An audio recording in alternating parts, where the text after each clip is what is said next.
Welcome to Real Estate 360 Sunday School. Listen, we're going to talk a lot today about how you can get those 3% loans today, right? So, if you're looking at me here on this camera, I'm getting you on Facebook, YouTube, Twitter, LinkedIn, something else. If you're watching me here on the phone, I'm on the phone, you're getting me here on Instagram. And if you're on Instagram, I want to make sure that you understand. Listen, you can go ahead and comment. This is an interactive space, so I want to make sure that if you have questions, you get them answered. So don't hesitate to ask questions when you have them. If you are watching this on Instagram, go to YouTube, right? It's the Jason O. Miles Real Estate Network. But I know that we've had some people reaching out on Instagram, so I wanted to do something, give you some information here. But more importantly, if you are on Instagram, make sure that you head on over to YouTube. And again, that's the Jason O. Miles Real Estate Network. Okay? So if you're watching on Instagram, switch over to YouTube, the Jason O. Miles Real Estate Network. That way you can comment, say what's up, do your thing. Hello, everybody. It is so good to see you. Thank you for coming in. So today we're going to talk about it. How do we get 3%, 4% mortgages in 2023? How is that possible when interest rates have gone through the roof? They're continued to or expected, I should say, to continue to rise. The Fed meets next month. It's expected that they're going to rise then. They're going to meet another time, maybe twice, definitely, well, probably 3 more times this year. It's expected that they're going to go up 2 more times. So how do we go backwards when, as of this week, the average real estate mortgage rate, well, for people that have A1 credit, that is, was over 7% for the first time in over 20 years. What? So how do we get it at 3%, 4%? How's that possible? Well, we're going to talk about that today. We're going to talk about how you can get involved and make things happen, get a mortgage, get a house, and do this. If you're investing in real estate, this is where you want to be. If you are an agent and you don't know about this strategy, this is where you want to be. These are the things that we want to talk about. These are the things you need to know, because this is what the economic climate is telling you. It's always telling you that you can do this strategy, but it's telling you now more than ever that you need to be doing this strategy. And this strategy, again, is called subject to or creative financing. And we're going to dig knee deep right after this.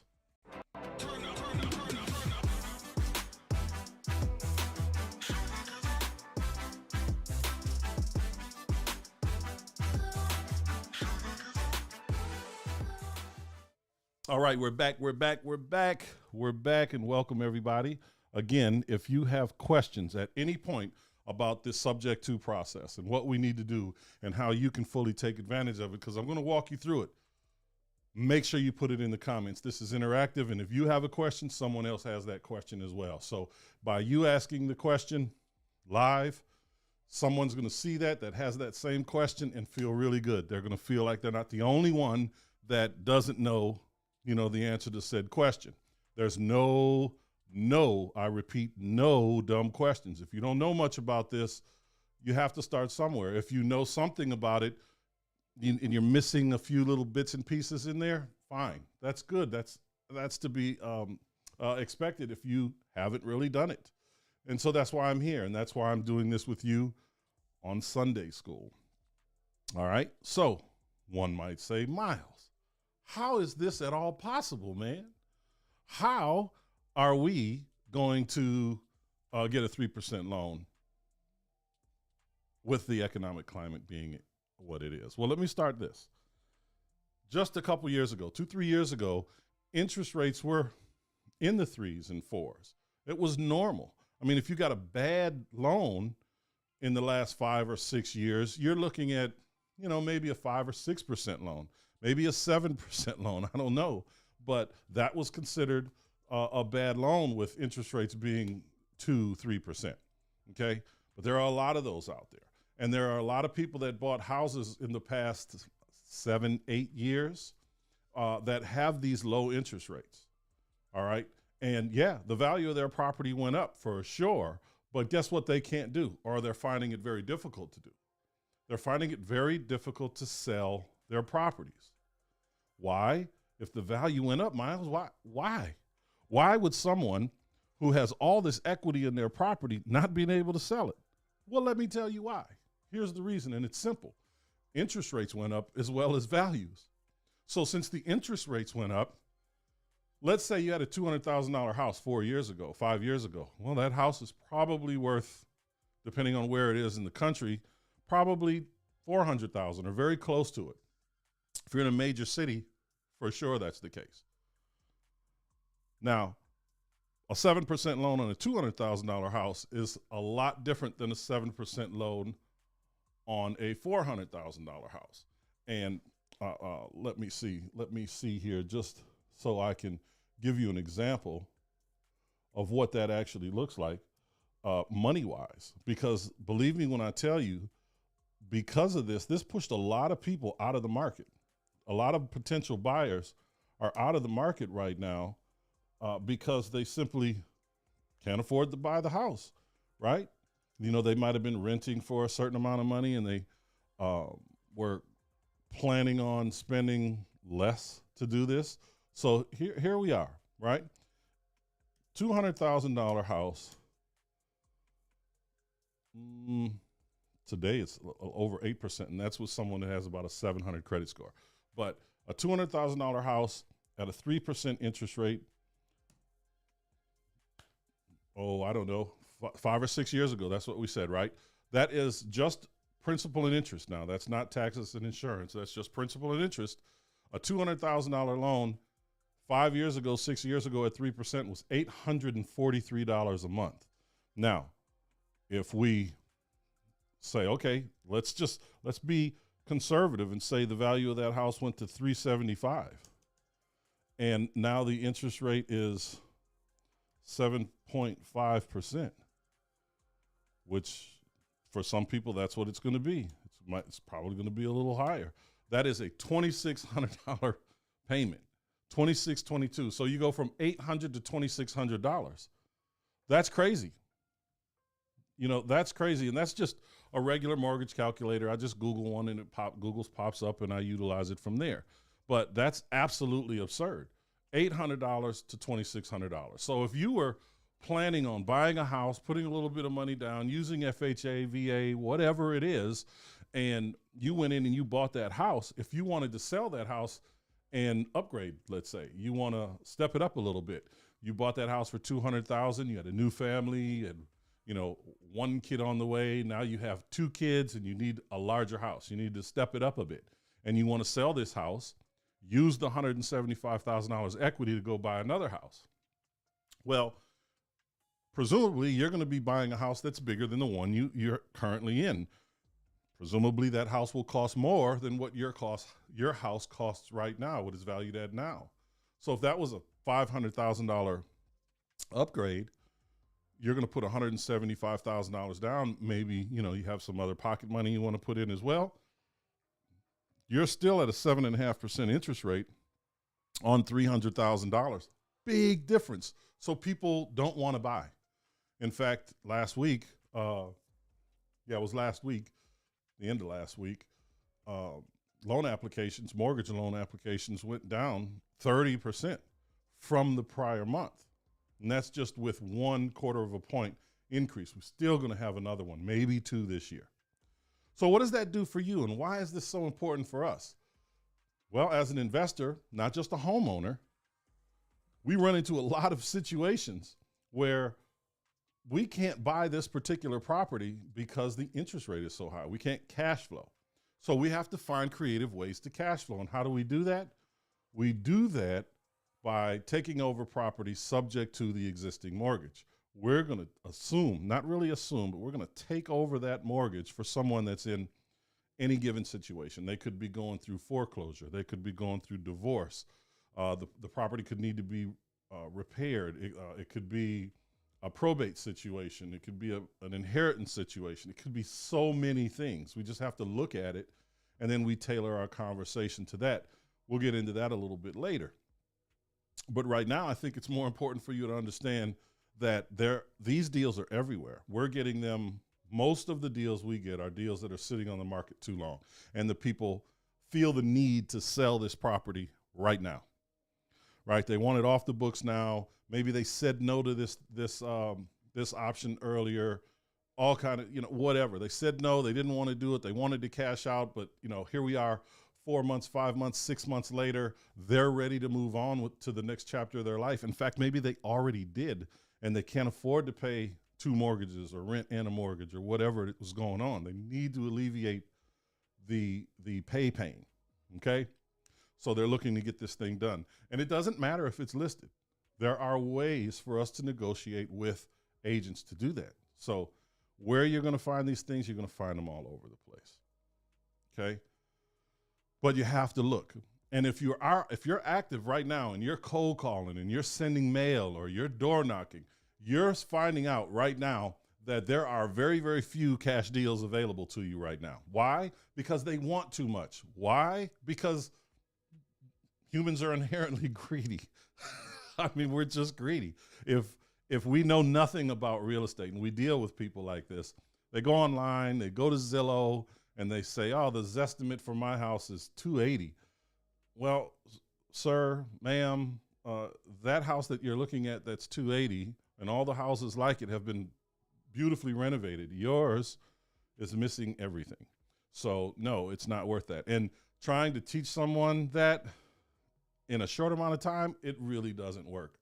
The best thing you can do is you have whatever conversation you have with them and then follow back up with them. What I do in those situations is create rapport. And I say, hey, listen, here's as much as we can pay. You're going to get all kind of offers. They're going to be about here. If someone offers you something higher, expect them to, renegotiate that with you a little bit later. They're not really going to be able to pay that much more money for the property. But if you have questions in the meantime, feel free to give me a call. If you don't know some of the things that they're saying to you, call me, right? If I don't get the property, that's fine. I really don't care. What I want to do is build rapport, because guess what happens? If they're not happy with the other people's offer, they very well may be happy with your offer. And they might say, listen, I can't do 100, but I can do 105. If you can do 105, I'm good to go. And maybe that's a doable situation for you, but you've built rapport. And that's why the follow-up is so important, but that's part of the education. Now, if you've been following me, you know that I have a program called 2 Year to Millionaire. You can watch the video actually on YouTube. It's called 2 Year to Millionaire, okay? I'll put it in the comments as well in a little bit, but it's called 2 Year to Millionaire, and it just outlines how you can get there by just doing a deal a month, right? If you spent, as I tell people, give me 5 to 10 hours a week. It doesn't have to be all at once, but if you give me 5 to 10 hours a week, you'll do at least a deal a month. Whether you're wholesaling that deal or keeping it for yourself, you'll do at least a deal a month. All right? And over time, as time goes on, even with that 5 to 10 hours a week that you're putting in, you will have so much good faith built up in your follow-up sequence that people are going to be calling you. So now all of a sudden you're doing a deal today that just came in, but now you're getting a call from someone you spoke to 2 months ago, 3 months ago. And that might happen to you once a week from that point, right? But even if it happened to you once or twice a month on top of your typical 1 deal a month, now you're doing 3 deals a month. You can keep 1 and sell 2 for the cash. Whatever it is you want to do, every deal is going to be a little bit different. But it's really important for you to know how you need to get in there and do it, right? That's obviously very, very important. So what do you need? What is required of you when you go into some of these deals, right? Well, let me tell you what's not needed. Let's start there for a second. This strategy to acquire or control a property doesn't require any documentation whatsoever. You're not going to ever have to show taxes. You're never going to have to show your credit, no bank statement, no proof of funds, really anything, all right? You're going to have to show your ID to the business credentials to your closing attorney or title company, but that's really it. You know, you do want to have proof of concept, but we'll talk about that in a second, but you don't really need anything but the ability to talk about what you want to do. And you're not convincing people. If you're convincing someone to do something, they're not in. They have to willingly want to participate in this situation. So don't get all excited when you're twisting someone's arm to get them in a deal like this. If they're not happy and they're not fully, they don't fully comprehend it, it's just rough on you. Now, you're still going to get the deed, but the mortgage is going to stay in the seller's name, right? It's that old thing, control everything, own nothing.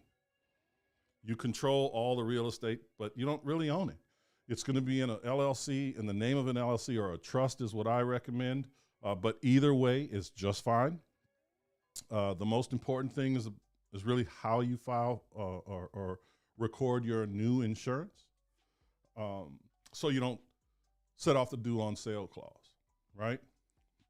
But once you know this, and listen, this is perfect for people that don't have any money. This is perfect for people that have bad credit. It doesn't matter, right? Because you can go out and find these deals. If you don't have any money and you want to build some money, you want to get your credit right and get your own house, you can do this with your own house. All you have to do is find someone that needs your help. Again, it could be someone that's going through a bankruptcy or foreclosure, right? It could be someone that's just tired of the property. It's been on the market forever. You go to them and you talk about, how you can alleviate the pain, the financial pain that they may or may not be feeling. But you're looking for a problem. You're looking for someone to help, period. Okay? And once you have that, you start to look at their documents. And where do you get these documents from, right? Well, you're going to get them from the person and you're going to get them from the bank, right? Some of them you get right away. Some of them you get a little bit later. But what are those documents? All right, so those documents that you're going to need are going to be third-party authorization to release information form. That's a form that you're going to give to the bank, or the lender, to the insurance company, anybody that you'd need to speak with about this property to get things done. You're going to need a solid PSA, purchase and sale agreement. In fact, if you're watching this, inside in the description here, there's a link, and you can download all of the documents. All the documents that you're going to need for your sub-2 closing. This is what we use. We give it to the attorneys that we work with or title companies. It goes into the file. We tell them, hey, this is what this is, and here's who does what. Here's who signs what. We get those authorizations so then we can get on the phone with the attorney. We get all those documents, which aren't just authorization. A lot of the documents that we put in there are acknowledgement forms, where they have to acknowledge that they have seen this, they have to initial, they have to sign it, they do it with the attorney. We use attorneys and title companies because they have E&O, errors and omissions insurance. I do not use mobile notaries because they don't possess anything like that. So in the event that someone came up to me and said, you know what? This is BS, man. You stole my house. No, I didn't. We had a whole conversation about it. You signed everything with an attorney or a title company. You've even acknowledged that you knew these things. Here are the authorization forms that you've given me. So you're protecting yourself in that manner. That's your first level of protection. How you title it and having these authorizations and disclosures. All right. So the seller's property disclosure, that's about property defects. We don't really use that. We'll ask for it at times. It just depends if there's an agent or not involved. If there's an agent involved, they like to do these kind of things. So even though we were going to take it over as is, we're making our deal based on that. This is what happens.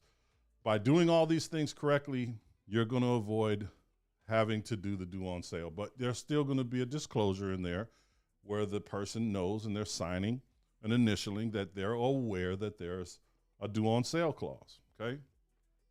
Affidavit of any liens. We have them sign it, but we're also doing a title search. Right?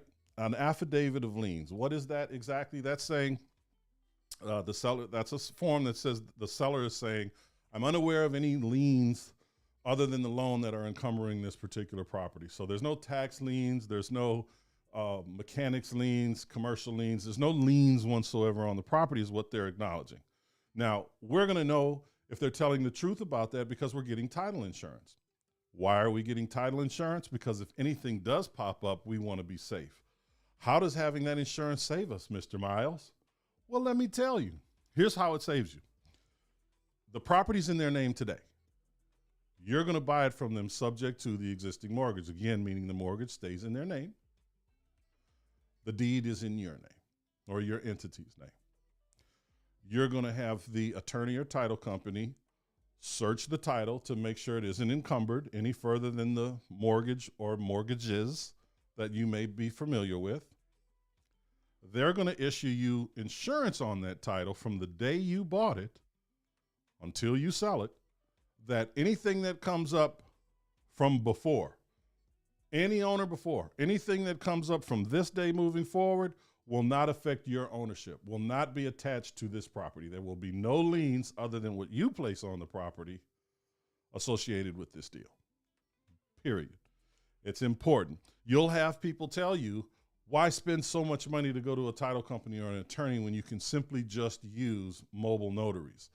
Well, you buy car insurance, you pay for health insurance, some of you buy life insurance. Why wouldn't you spend $1,000 to make sure that you're safe and protected over the course of however long you own this property, right? Hey, everybody, what's going on? Welcome. If you're on Instagram, and you're watching this, I encourage you to go on over to YouTube, right? Go to YouTube. That's the Jason O. Miles Real Estate Network. It's the Jason O. Miles Real Estate Network. And again, if you guys have questions, I see we had a couple questions that come in. I want you to ask the questions, all right? Hey, Miles, it does not seem to work in the link. We'll get, okay, you're getting a message. Okay, I'll get you that. I'll get that taken care of for you. I don't know what's going on with that. Jason, the link doesn't work to go to the forums. All right, I'll get that over to you in just a quick second here. I'll run through it and I'll put it in the comments. Let's see here. No, I don't know. But I'll get it in there. I'll get it in there. So those forms are going to be important. You're going to need those. You have affidavit of marital status. If they're divorced, if they're married, you want to know these things because guess what? Someone could come in later if they're married and say, I have a stake in this property. So you want to know how you're going to move forward in this situation. If they're married and you're taking over a property subject to the existing mortgage, it's important that both of them sign these disclosures and acknowledgments. Extremely important. I don't know how, it is really, really important. It'll save you so much money over time, especially as litigious as the society is that we live in. It's absolutely absurd, right? And then, of course, you have limited power of attorney for real estate transactions only. They're going to give you a limited power of attorney that is specific to that property. It's specific to that property, right? And there's additional disclosures that are needed for various things, but they're all in that package, and I'll make it available here in just a few minutes. I just have to, I don't know. I got to go in here and do something, but I'll definitely make it available to you all. So when you're doing these things and you're talking to people and you know that you have your package and you've got your coach or your mentor or someone that you can speak to about this, knowing which way to go, how do you do the insurance? Doing the insurance is arguably the most important aspect of this other than the disclosures. But let's see here. But let me see. We've got a question. Let me get it in here. I had an objection form for a real estate agent when I asked her if she can help us sell a sub 2. Her objection was that since I don't own the place and there is still a mortgage, she can't help me sell. That is untrue. So this is someone who simply doesn't know. She just, or he, they just don't know. They don't know, right? You are on the deed. The mortgage means nothing. You have all the authority to sell this property. You have the authority to refinance this property. You can sell it straight away. You can sell it with a wrap. You can do a lease option. You can rent it out. You have the express written authority to do absolutely any and everything with this property. Everything. So I'm sorry to tell you, Mr. or Mrs. AC Studio, that this is an agent that just did not know. They just didn't know. They just didn't know. You can sell a sub-2 property at any time you want to. You have the ability to do that. How would I reply to that objection? So I would just tell them that's not true. And here is what is true. I would literally just tell them my name is on the deed, or my company's name is on the deed, or my trust is on the deed. And it's whoever's on the deed that sells this property. Okay? A mortgage is just a lien. It's just a lien. This is the equivalent of that agent telling you you can't sell the property because Credit One or whoever, Citibank, put a $1,500 lien on your property because you owe them. That's literally the equivalent of what that agent told you. That is just not true.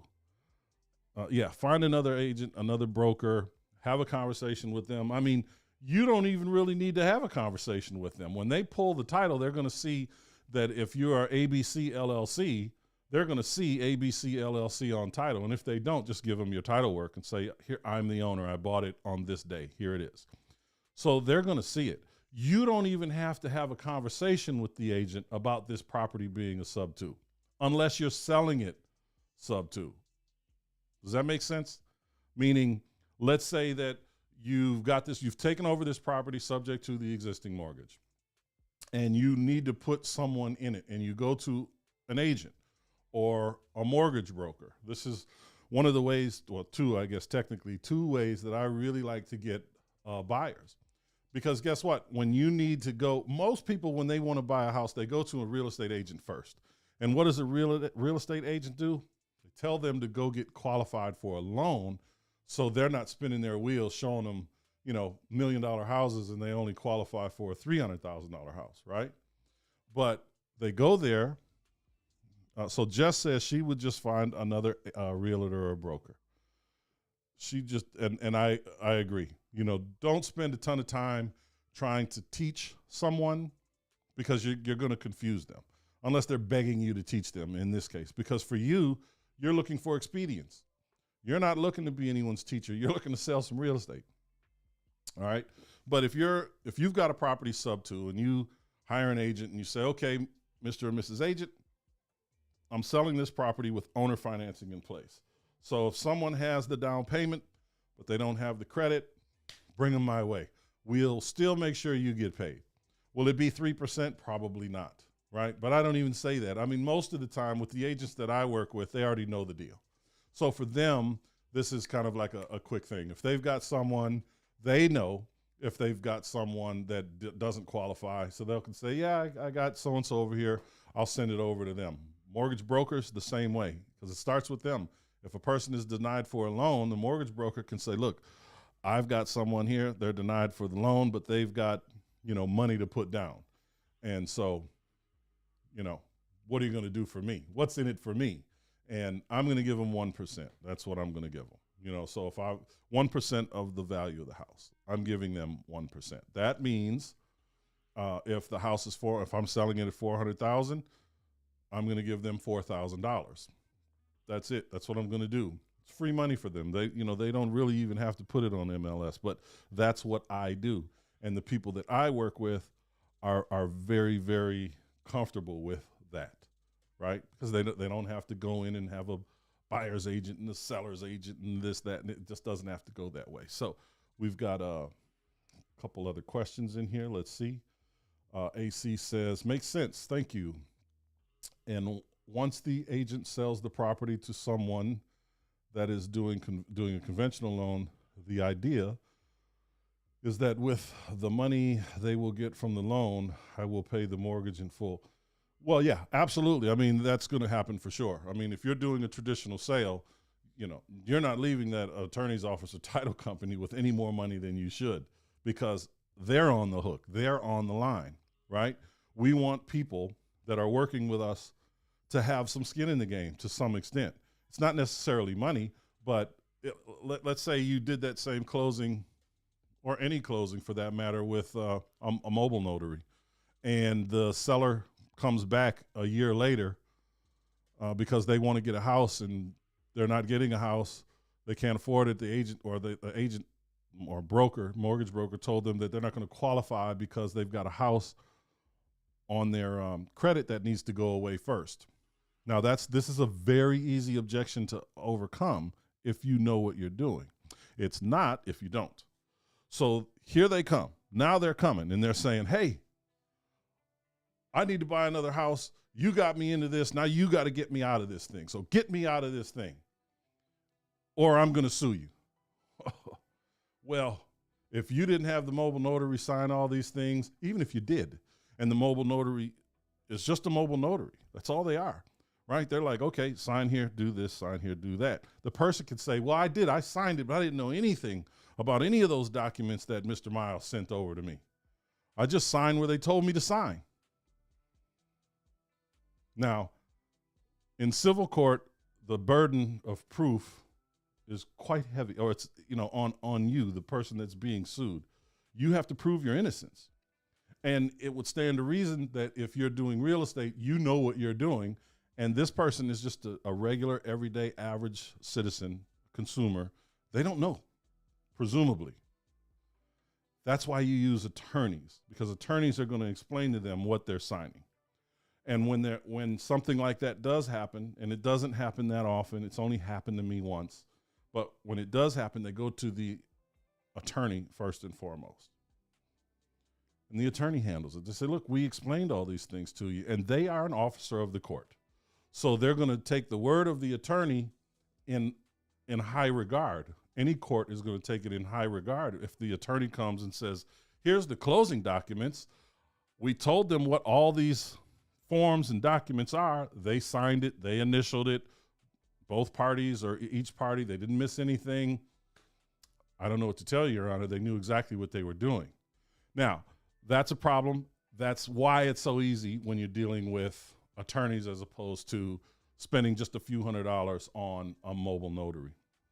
Now, it's different if the title company is paying a mobile notary to come. It's still going through the attorney.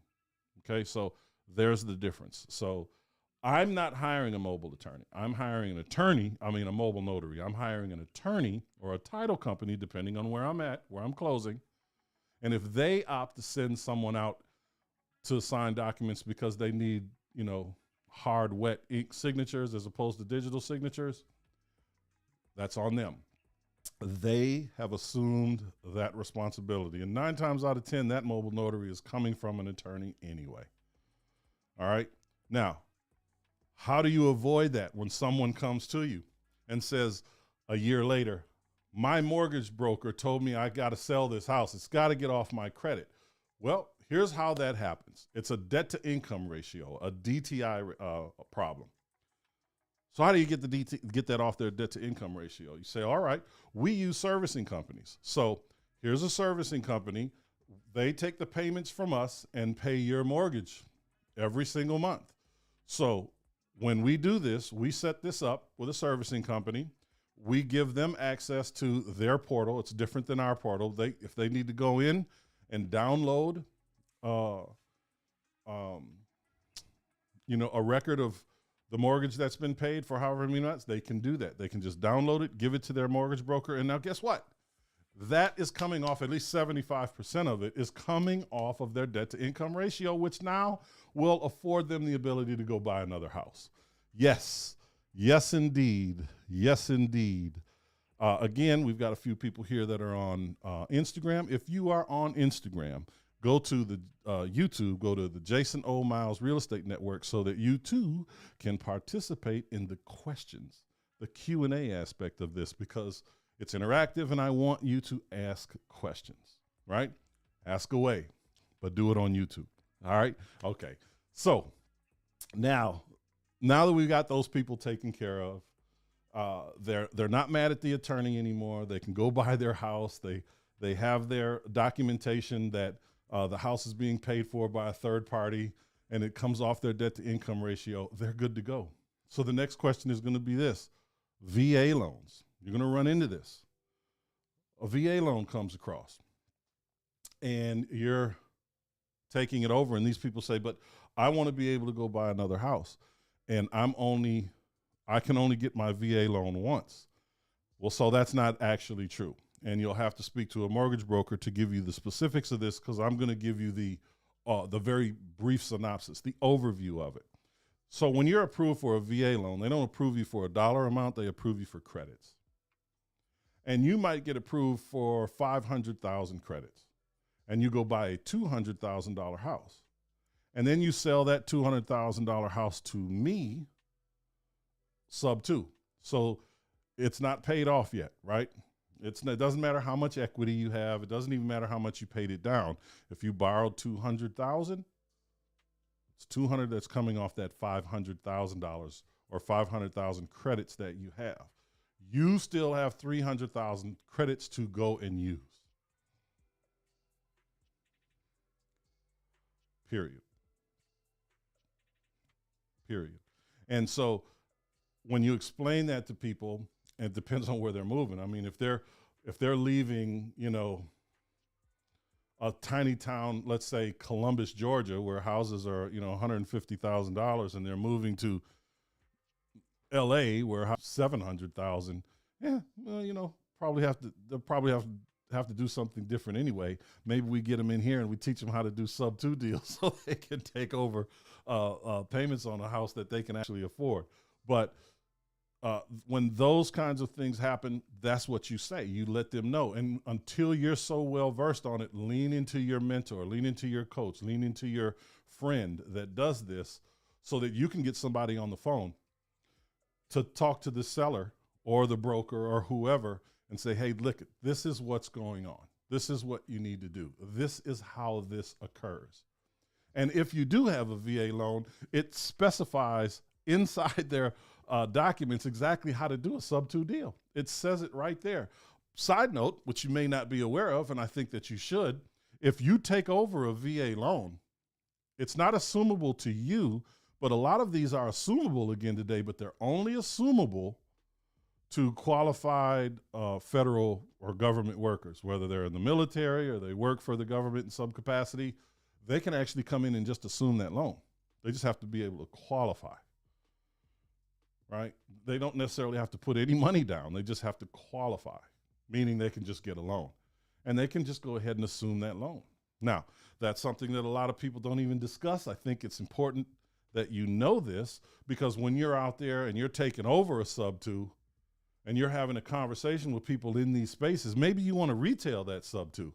You're going to be able to offer this as an option to someone that's come home from war, someone that's in the military, someone that works for the FBI, the CIA, whatever federal agency they might work for. If they work for the federal government, they can assume this loan. Okay, period. And so that's what you're going to need. And I want to go over this again. Where do you find these deals, right? Where do you find these deals? Okay, pre-foreclosures, expired listings, extended listings. What is an extended listing? An extended listing is a property that's been on the market too long, right? 2 years ago, 3 years ago, properties were on the market that long. Today, they're on the market 120 days or so on average. It's crazy. When it's beyond that, and that's what I look for. I look for things that have been on the market for 120 days or more, and I shoot those people deals or offers, excuse me. I start to develop relationships with them because that's what's going to work, right? That's what's going to work, right? Tired landlords is another place to get these kinds of deals. Now we're talking about creative finance deals. Now, how does this work? Let me explain to you a process with tired landlords. Tired landlords, can someone tell me why a tired landlord got into real estate in the first place?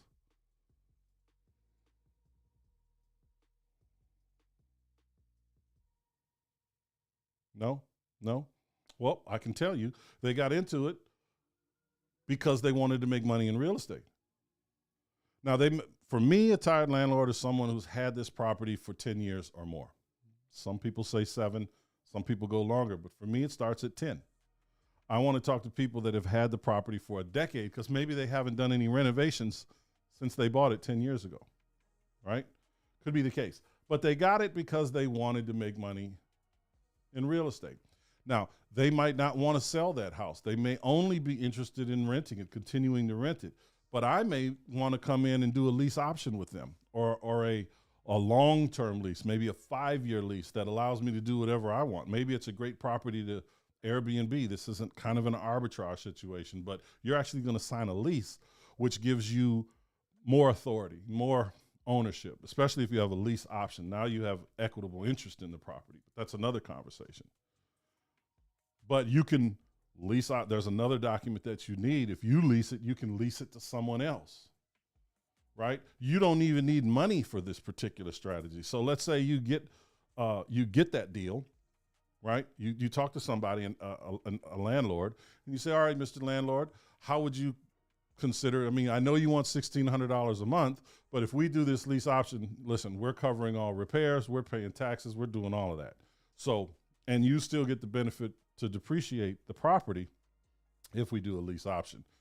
But we want a lower amount of money because your exposure is less. You don't need to hire property management. You're doing business with a company as opposed to an individual. You don't have to worry about repairs, none of that. So for that, we'd like to get it, let's say, for $1,200 a month. And they say, okay, fine. You know, $1,200 a month, give me $1,200, you know, first month, last month kind of things, $3,600 for you to get in. But now you're going to go find someone that has, you know, $7,000, $10,000 to put down. Okay. And you're going to come back and you're going to maybe charge them $1,600 or $1,700 or $1,800 a month. But let's say they give you $7,500 down and they agreed on $1,800 a month.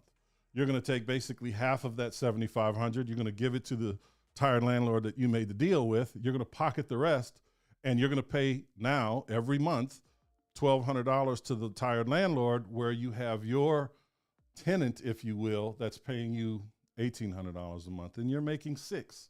Now you can hire property management if you want, whatever it is you're doing, but I'm selling it the same way I bought it. I don't want to hire property management, and I don't want to deal with tenants. So they're responsible for any repairs to the property, period. Okay, so we got a couple other questions in here I want to get to.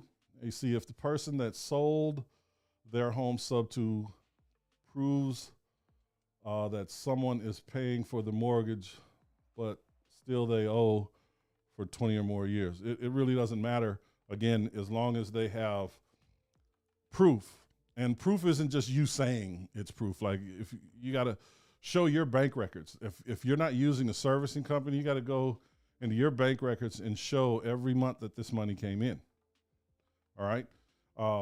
You can use postal money orders. They can pay with postal money orders, but you need to keep the receipts. Or you as the owner would need to keep copies. The person that's paying you needs to keep the receipts. If you're using a servicing company, it's just right there, right? It's just all you have to do is log in and download. It's real simple situation. So I hope that answers your question there, AC. Would that affect the person that sold the home subject to e.g. lost capacity to borrow? Affect the person that sold the house sub to? No. If you're selling a house, if you bought it sub to and you're selling it sub to, there's nothing. This is just something on your P&L statement on a monthly basis. So you're good to go. Yes, that. They want to make money passively. Yep, they do. So with tired landlords, you can do that. So another way to get them is PPC, or pay per click. You put an ad in an area that you want, Facebook ad, Google ads, YouTube ads. You put an ad, in an area that you want to focus on, wherever that is. It could be a zip code, whatever geographical area you want to focus on, and you run that ad. The big boys are spending, upwards of $50,000, $60,000 a month on PPC. I mean, you've got to have some money if you want to do it effectively, I believe. And when I say have some money, I don't mean you need to be independently wealthy. You can pick a couple of markets, a few markets, if you will. And if you want to really compete with the other folks that are out there, you're going to want to spend at least about, at least $1,000 a month on an ad that's just evergreen, meaning it just continues to run. It just runs. At least $1,000 a month per geographic area that you're in. At least that. But that's going to do well for you. Like I can give you an example. We run them in a few different cities, but the worst one is in North Carolina. So we run one in North Carolina. We don't even spend $1,000 because it's small. So we spend, I think, half of that, $500, but we're getting a deal a month. Now we've played with it. We've done the 1,000. It just didn't make any sense to just keep doing it. We broke it down, and we're still doing a deal a month there. I'd like to do more, but I'm not ready to bombard the airwaves there with my wonderful voice and magnificent, handsome looks. You know what I'm talking about. Clap if you know what I'm talking about. Thank you. Thank you. Thank you. I appreciate it. Thank you. All right. So now we're looking also, once we get past PPC, we're also talking to people that have no equity or negative equity in their properties and they need to get out. As long as we can get terms and we can make money, doesn't matter. It doesn't matter how much really negative the property is in the whole if we have a long-term strategy. And if the interest rate is 2.4% and they owe $310,000 on a $300,000 house, it's probably still going to cash flow depending on what my exit strategy is. So yeah, I'm going to look at that. Probably do it. Wholesalers. A lot of you miss this. You don't talk to wholesalers. Do you know how many wholesalers there are out there right now that simply can't sell their deals or made a bad deal, which is, of course, why they can't sell the deal. They made a horrible deal, and this is what's going on, right? So now you got to come in, rework that deal, and make some money, and then throw the wholesaler something, right? But the wholesaler is going to learn from you, and they're going to bring you deals over and over and over again. Agents, just like wholesalers, same thing. You talk to them and say, give me all your problems. What does that mean? I want all the problems, nothing but problems. Just give me the problems, and let me see what I can work. And by the way, you will always get paid for working with me. So let's figure this thing out, right? And then, of course, door knocking. Now, I caution people in the world that we live in today about door knocking. Although there are people that do it, I caution you about door knocking because, just watch the news. We're watching people get shot for just turning into the wrong driveway, right? It doesn't matter age. It doesn't matter gender. It doesn't matter color. People are getting shot for knocking on doors or entering or walking onto someone else's property. So be very careful if you choose to do that. I've done it. I don't do it anymore. I haven't done it in years. I have clients that do it. I have partners that do it. I have one partner in particular that does it, and that is his only method of marketing. Only method of marketing is door knocking. That's all he does. And he's done that now for since 6 years. This is his 6th year, and that's all he does. He doesn't do anything else. He has a clipboard, and he's got one of those really nice ones where you open it up and you got stuff inside. Inside, he's got his pins and he's got flyers. So if no one answers the door, he pops this flyer on there and lets them know he's been there. We call that reverse wholesaling or reverse driving for dollars. And they just put it there. He puts it there and waits for them to respond. But of course, he's going to follow up as well. So listen, we've got one more question. Let's see. I want to get to that. Wholesalers. If they would get out of the way, cut their ridiculous fees, deals could get done. Yeah, that's right. But listen, you got to make a deal for you. Are there wholesalers out there that are trying to make a killing on every deal? Absolutely. They're trying to make $20,000, $30,000, $40,000 a deal. Man, that's just not going to happen. When that does happen? Let me tell you when that happens. That happens when you get really good and you've got some money to throw behind PPC. And you're spending, let's say you're spending $10, $15, $20,000 a month on your digital marketing campaign. All PPC. All PPC. You have a very specific way. And I'm going to tell you what that is. I'm going to tell you right now what that is. Whatever this estimate is, you have to get that for 60% or less. So if the estimate on that property is 200, I'm just giving you an easy way to go about it. It's a numbers game when you're doing this. Because why? Why is it a numbers game? These people are calling you. This is inbound calling, right? You're not calling them. They're calling you. They're reaching out to you to say, hey, I've got 123 Main Street. I really need to get this thing off my books. Because your ad is going to say everything. Listen, do you own some real estate that you don't want anymore, that you don't want to fix? Maybe, it was inherited. Maybe you were given it in a divorce, whatever the case, but you're tired of being a landlord. You're tired of having to pay the taxes. You're tired of having to do repairs. Heck, you're just tired of dealing with tenants. Well, give us a call. We can take that off your hands. You don't even have to clean it up.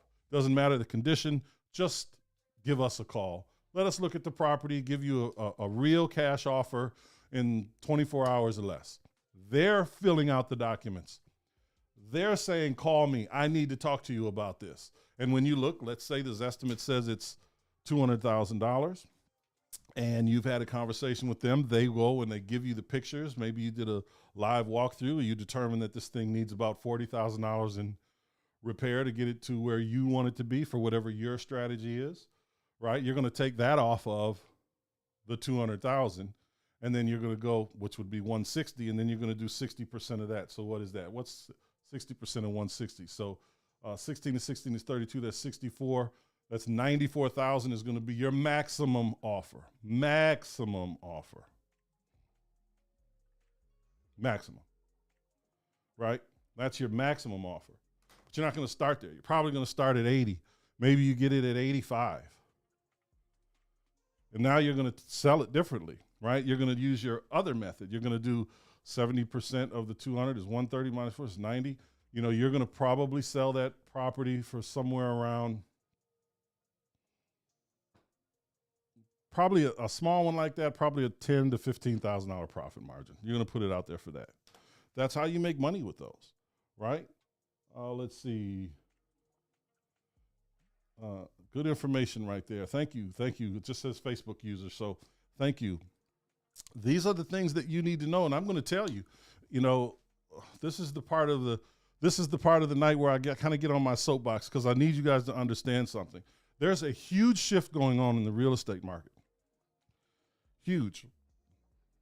You've got corporate buyers, big-time hedge funds, literally spending billions of dollars every year buying up American real estate. It's not just in America, though. But we're here, so let's talk about here. Canada is the same way. They're buying up real estate like it's nobody's business. And there's whole subdivisions that are being built. They're called build-to-rent properties. Builders are building them. Hedge funds are buying them because these builders are going to be able to get more money from the hedge funds than they are from you and I, right? Because they can wait 2-3 years to get paid. That's a whole nother story. But they're buying these whole subdivisions just to rent out. They're buying houses in your neighborhood, my neighborhood, everyone's community. It doesn't matter where you're watching this. They're buying it all.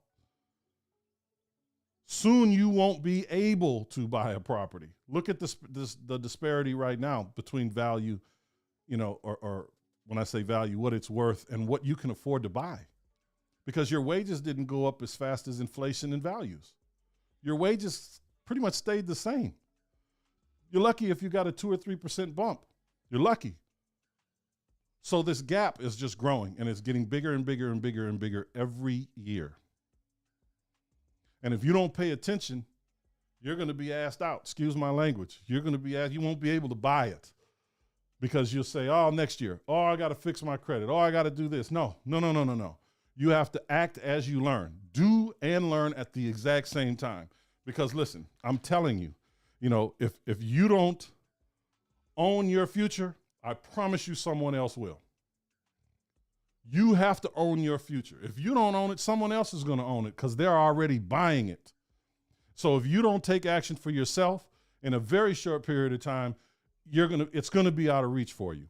Not to mention your children or your children's children. So for any of you that are into the Bible or into religion in general, you know how important it is to do something today for your children's children. You raise your kids.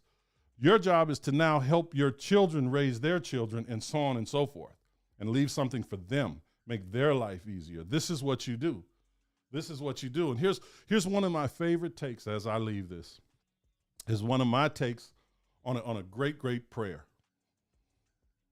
God, grant me the serenity to accept the people I cannot change, the courage to change the one I can, and the wisdom to know that that is me. Change yourself. Change the way you think. Change the way you talk. Change who you talk to. And do not waste any time. Don't sit here and complain to me or anyone else that real estate is too expensive, that mortgage rates are too high, that the cost of chicken and butter and potatoes or whatever else is too high and you can't afford it. Get off your butt and figure this out. Learn this. This is an option. This is an opportunity. There's a link in the description.